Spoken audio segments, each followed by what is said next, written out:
বড় আশ্চর্য হলো আজকের হরিনামটা যে করাচ্ছে তার পারিপার্শ্বিক অবস্থাটা দেখে।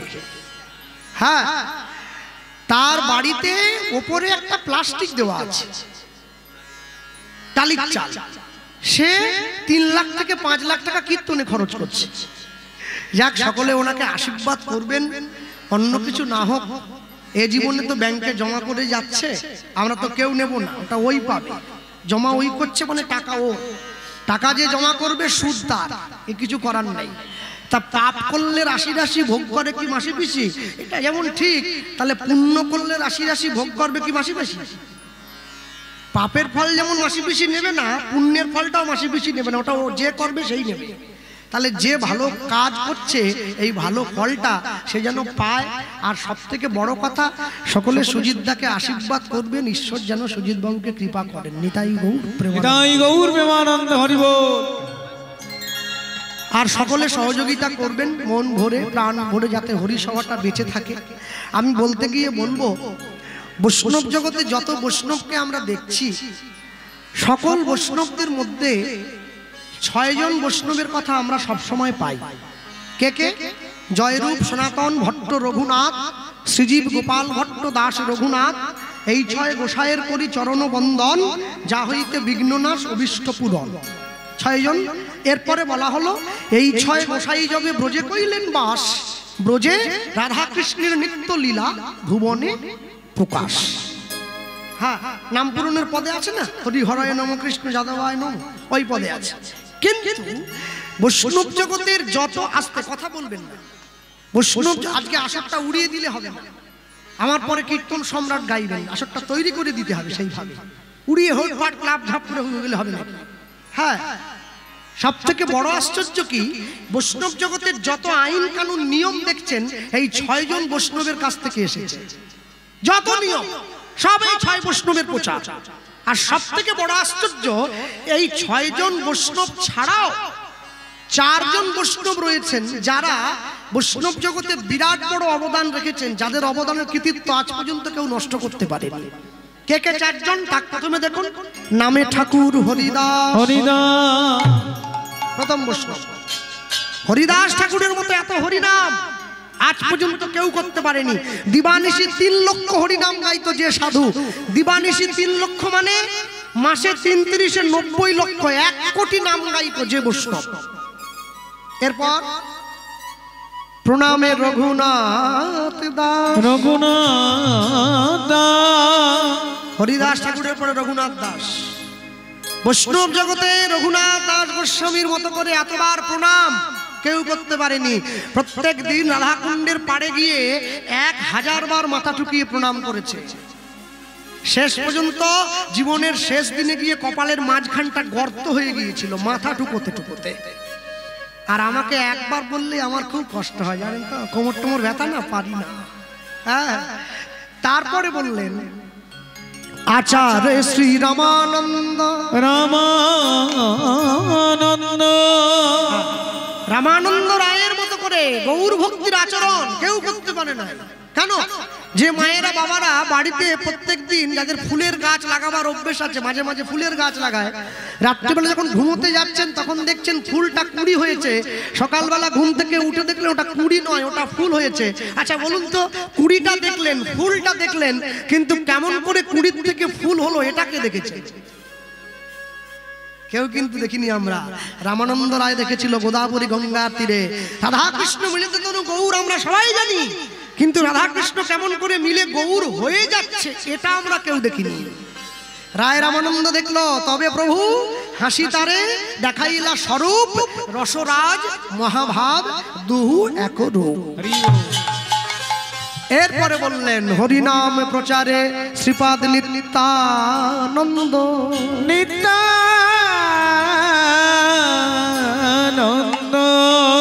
নিতাই চাঁদের মতো করে হরিনাম প্রচার কোনো বৈষ্ণব করতে পারেনি। মার খেয়ে পর্যন্ত জগাই মাধাইয়ের মতো মাতালকে হরিনাম দিয়েছে। মেরেছিস কলসির কানা, তা বলে কি প্রেম দেব না? এ কথা আমার নিতাই চাঁদের মুখেই শোভা পায়, আর জগতে কারোর মুখে শোভা পাবে না। কেন? নিতাই চাঁদের কপালটা জগাই ফাটায়নি, ফাটিয়েছে মাধাই। আর যখনই কপালটা ফাটিয়েছে, দরদর করে কপাল গড়িয়ে রক্ত গিয়ে পড়ছে, নিতাই চাঁদ ঘরে চলে যাওয়ার পর মাথায় ছুটে গিয়ে জগায়ের হাত ধরে বলছে, দাদা বাড়ির দরজায় গঙ্গা এসে গিয়েছে, ডুব দিয়ে নিলাম। হ্যাঁ হ্যাঁ হ্যাঁ, নিতাই চাঁদের কপালটা ফাটিয়ে মহাপ্রভুকে জানিয়ে দিলাম, নবদ্বীপে এখনো দুটো পতিত পড়ে আছে, তুমি উদ্ধার করে চরণে জায়গা দাও। তবে তো মহাপ্রভু ছুটে এসেছে, তবে তো হরি নাম দিয়েছে, তবে তো আমরা পেলাম, নাহলে পেলাম কোথা থেকে? হরি সভায় বসে আজকে আমরা যে বৈষ্ণবের কথা আলোচনার মধ্যে দিয়ে রাখবো, অন্য কেউ না, আমি দ্বিতীয় জনে যার নামটা প্রকাশ করেছি, হ্যাঁ তিনি অন্য কেউ নয়, পরম বৈষ্ণব শ্রীল ষড় গোস্বামীর মধ্যে একজন পরম বৈষ্ণব রঘুনাথ দাস গোস্বামীর জীবনী কথা। হ্যাঁ, যে মা খুঁটিতে ঠেক দিয়ে ওই দিকে বসে আছে, দেখে দাও, ওই যে মা আমার দিকে একটু ঘোরো, ওই যে, হ্যাঁ তোমায় বলছি তো, আমি তোমার নাতির মতো, একটু আমার দিকে ঘোরো, আমার দিকে না দেখলে আমি এত ভালো পাঞ্জাবিটা পরলাম, লোকে কি বলবে, বলে ওই দিকে তাকিয়ে আছে। হ্যাঁ, আমি বলতে গিয়ে বলবো, আপনাদের দক্ষিণ 24 পরগনার পরে হাওড়া, হাওড়ার পরে একটা জেলা পড়ে, জেলাটার নাম হচ্ছে হুগলি জেলা। হুগলি জেলায় একটা গ্রাম জায়গা যার নাম ব্যান্ডেল, অনেকে নাম শুনেছেন। এই ব্যান্ডেল থেকে 21 কিলোমিটার দূরে গেলে একটা গ্রাম পড়ে, যে গ্রামটার নাম হচ্ছে আদি সপ্তক গ্রাম। এখন সপ্তক গ্রাম কেউ কেউ বলে। এই আদি সপ্তক গ্রামের দুইজন জমিদার, একই মায়ের পেটের দুই ভাই, বড় ভাইয়ের নাম হিরণ্য দাস, ছোট ভাইয়ের নাম গোবর্ধন দাস। কিন্তু আশ্চর্য কি জানেন, দুই ভাই এমনি ভাই নয়, দুই ভাই জমিদার ভাই। কিরম জমিদার? দুই ভাইয়ের কাজ কি ছিল? এই দুই ভাইয়ের কর্ম ছিল প্রত্যেক বছর সারা বাংলার থেকে খাজনা আদায় করে দিল্লিতে নবাব হুসেন শাহের দরবারে পাঠিয়ে দেওয়া। হুসেন শাহ এই দুই ভাইয়ের কর্মে খুশি হয়ে এই দুই ভাইকে বেতন দিতেন 9.5 লক্ষ টাকা, আজ থেকে 500 বছর আগে, যেটা বর্তমান বাজারে 100 কোটি টাকার সমান। তাহলে দুই ভাইয়ের জীবনে সব আছে, কি গাড়ি বাড়ি টাকা পয়সা বিষয় সম্পত্তি অভাব কিছু নেই, কিন্তু এক জায়গায় ভগবান একটা দশমিকের মতো ছোট্ট শূন্যস্থান রেখে দিয়েছেন, কি এই জমিদারিটা ভোগ করার মতো এই দুই ভাইকে কোনো সন্তান ছেলে বা মেয়ে দেন নাই। দুই ভাই নিত্য নিত্য গোবিন্দের কাছে কাঁদে, ভগবানকে বলে, প্রভু তুমি সব দিয়েছো, কিন্তু জমিদারিটা ভোগ করার জন্য একটা সন্তান দাও। হ্যাঁ, ভগবান বলে, না দেইনি, দেব না। কেন দেইনি জানিস? কেন? শোন, সুখ দেইনি বলে আমায় ডাকছিস, সুখ দিয়ে দিলে আর ডাকবি না। দুই ভাই ভগবানের কথাকে শুনে শুনে শুনে শুনে আজকে দুইজন মিলে যুক্তি করলো। আজকে ভগবানের চরণতলে দুই ভাই মিলে চরণটা জড়িয়ে ধরে বলছে, প্রভু এতদিন পর্যন্ত নিজেদের জন্য সন্তান চেয়েছি, আজকে নিজেদের জন্য নয়, সন্তান চাইব তোমার সেবার জন্য। দেখি তুমি কেমন করে না দিয়ে থাকতে পারো। এতদিন পর্যন্ত নিজেদের জন্য চেয়েছি, দিলে না, আজকে চাইছি তোমার সেবার জন্য। আমরা মরে যাওয়ার পরে তোমার চরণে তুলসী কে দেবে, তোমার সন্দেশ মিষ্টি কে দেবে, তোমায় কে ভোগ দেখাবে, কে তোমায় আরতি করবে? দুই ভাই গোবিন্দ চরণটা জড়িয়ে ধরেছে। আর জড়িয়ে ধরে আর থাকতে পারলো না। এক ভাই এক ভাইকে বলছে, ভাই ভগবানকে এমনি খুশি করা যায় না, নয়নের জল দিতে হয়। জপনাম মুখে মূরতি রাখো বুকে, জপনাম মুখে মূরতি রাখো বুকে, আনন্দে গাহো অবিরাম অবিরাম অবিরাম, শ্যাম রাধা শ্যাম রাধা শ্যাম রাধা শ্যাম, লুধ্বনি শ্যাম রাধা শ্যাম রাধা শ্যাম, জপনাম মুখে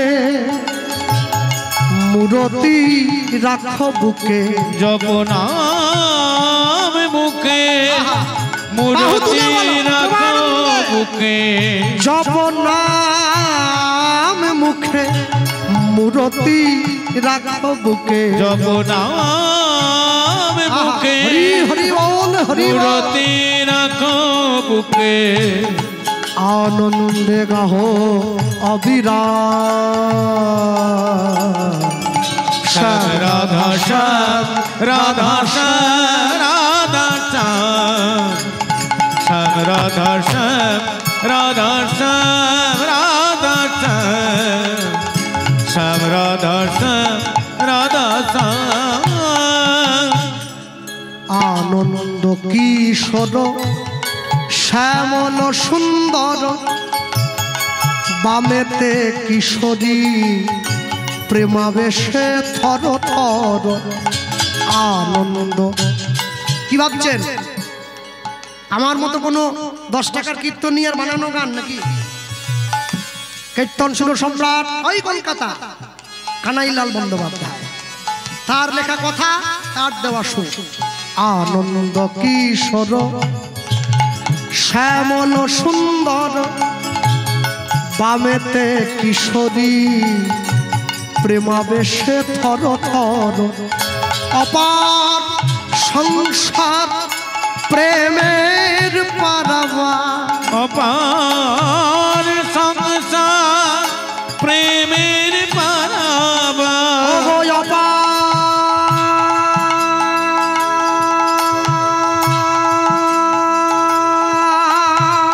অপার সংসার প্রেমের পারাবা। অপার সংসার প্রেমের পারাবা। গৃহ হবে ব্রজধাম ব্রজধাম ব্রজধাম।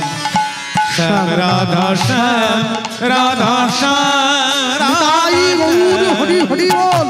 শ্যাম রাধা শ্যাম রাধা শ্যাম রাধা শ্যাম। শ্যাম রাধা শ্যাম রাধা শ্যাম। জয়নিতাই আমাদের ছেলেটা পড়াশুনো করছে, একটু আস্তে হরিনাম করুন দাদা। পাশের বাড়ির লোক বলছে নামাজ তো মুসলমানি আরবি কথা নয়, আরবের লোকরা নামাজ, আরবের মুসলমানরা নামাজকে নামাজ বলে না। কি বলে বলেন? সালা। নামাজ নয়, নামাজ হচ্ছে সংস্কৃত শব্দ নম যুক্ত অজ। তোমার ইষ্টবস্তুর সামনে মাথা নত করো, নাম জপে যাবে গোলক ধামে, শোক তাপ হবে দূর এই হরি নামে। উলুধ্বনি যাবে গোলক ধামে, সুখ হবে দূর শ্রী হরি নামে। ওগো নাম জপে যাবে গোলক ধামে, শোক তাপ হবে দূর শ্রী হরি নামে। সাধন সিদ্ধি হবে পূর্ণ হবে মনস্কার। সাধন সিদ্ধি হবে পূর্ণ হবে মনস্কার। তোমাদের সাধন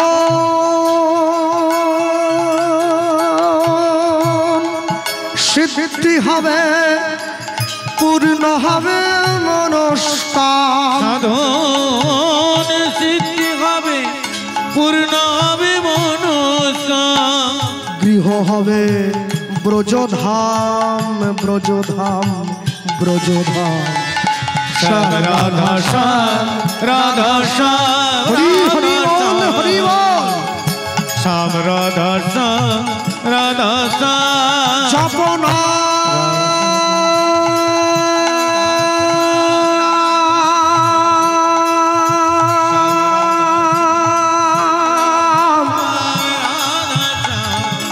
জপনা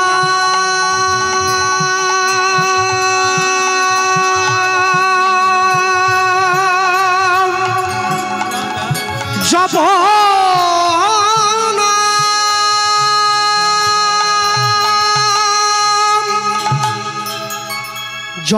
জপনাম মুখে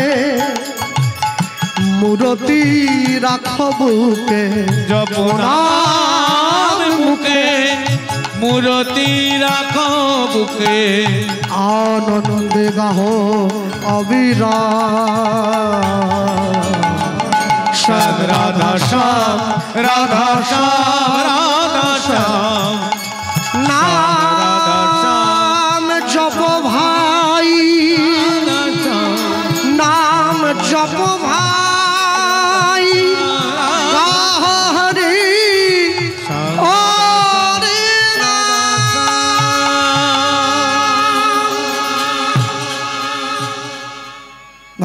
সব সইতে পারে, দুটো জিনিস পারবে না, একটা ভক্তের চোখের জল, একটা ভক্তের অহংকার।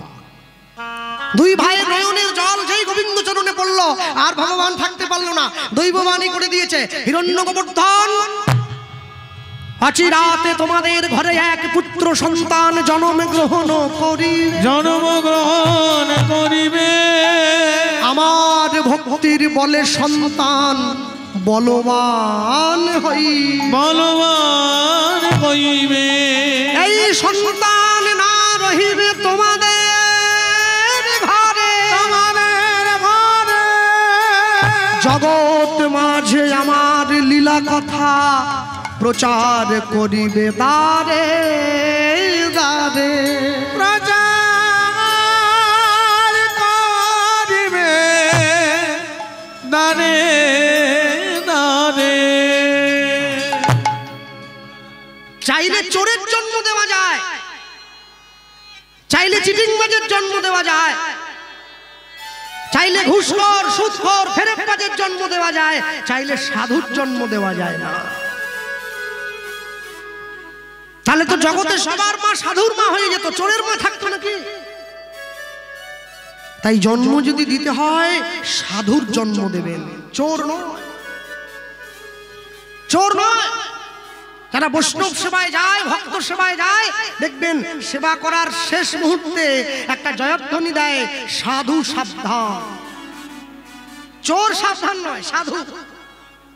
কি আস্তে বিশ্বকবি রবীন্দ্রনাথ ঠাকুর যেমন আমার তেমন বাংলাদেশের, কাজী নজরুল ইসলাম যেমন বাংলাদেশের তেমন আমার, কি তাই? তাহলে এক কবি লিখছেন আমার মাথা নত করে দাও হে তোমার চরণ ধুলার তলে, কে লিখছেন? বিশ্বকবি রবীন্দ্রনাথ। আর আরেক কবি লিখছেন বলবীর চির উন্নত মম শির।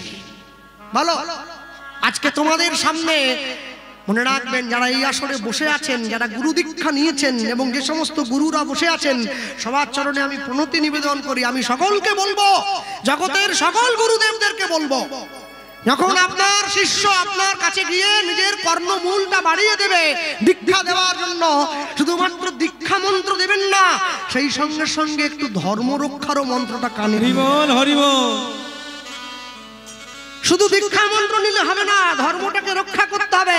আজকে তোমার সামনে যদি কেউ এসে তোমার ধর্মকে নষ্ট করতে চায়, তুমি কি বিশ্বকবির কথা মানবে নাকি? মাথা নত করে দাও হে তোমার চরণ ধুলার তলে, না, সেই জায়গায় এই কথা চলবে না, সেই জায়গায় এই কথা প্রযোজ্য, বলবীর চির উন্নত মম শির। যখন তুমি গোবিন্দ চরণে গিয়ে লুটাবে, তখন তুমি বলবে আমার মাথা নত করে দাও হে তোমার চরণ ধুলার তলে। ভক্তমণ্ডলী মায়েরা, সব সময়ের জন্য মনে রাখবেন, আমি একটু আগে রাধাপদ বাবুর মুখে শুনছিলাম, তিনি চিন্ময় কৃষ্ণ প্রভুর কথা বলছিলেন। আহা, চিন্ময় কৃষ্ণ দাস কোনো মাস্টার নয়, কোনো ডাক্তার নয়, কোনো ব্যারিস্টার নয়, কোনো সামাজিক তকমা নেই, কোনো রাজনৈতিক নেতা নয় যে লাল কালো গাড়িতে চেপে ঘুরে বেড়ায়, সামনে পিছনে পুলিশ থাকে। একটা কারণে পুরো দেশটা উত্তাল হয়ে গেছে, কেন জানেন? সাধুর গায়ে হাত পড়েছে। এই জায়গাটা ভুলে গেলে চলবে না। চিন্ময় কৃষ্ণ দাস সাধু, যে জেলে তাকে রাখা হয়েছে, সে জেলটাকেই মন্দির বানিয়ে নিয়েছে, সেখানেই হরিনাম হয়, সেখানেই প্রসাদ পায়, সেখানেই মানুষে উচ্চস্বরে হাত তুলে হরিনাম সংকীর্তন। নিতাই গৌর প্রেমানন্দে হরিবল হরিবল। আমি শুরুতেই বলেছিলাম, চোর হওয়া যায়, সাধু হওয়া যায় না।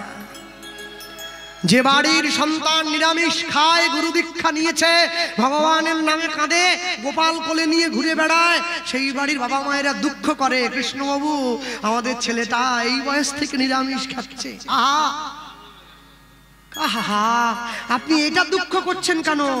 আপনি নিজেকে ধন্য মনে করুন, আপনার বংশ ধন্য, আপনার বাড়ির ছেলে ভক্ত হয়েছে। সবাই হবে না।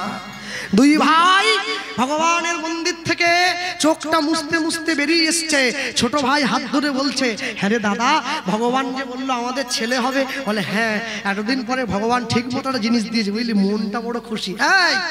এরপরে যে ঠাকুর বলল, কি বলল? আমাদের ছেলে সংসারে থাকবে না, ভক্ত হয়ে যাবে, তার লীলা কথা প্রচার করবে। চুপ কর, ওটা ঠাকুর বলেছে, আমরা শুনেছি। একবার হতে দে ছেলেটা, মন্দির থাকলে তবে তো ছেলে ভক্ত হবে। রাজ্যে ঘোষণা করে দেবো, এই রাজ্যে কেউ যদি ভগবানের সেবা করে তার গর্দান যাবে, না থাকবে বাঁশ আর না বাজবে বাঁশি। কি গো, কর্ম তোমার ভালো হলে ভাগ্য তোমার দাসী, হৃদয় তোমার ভালো হলে ঘরেই মথুরা কাশী।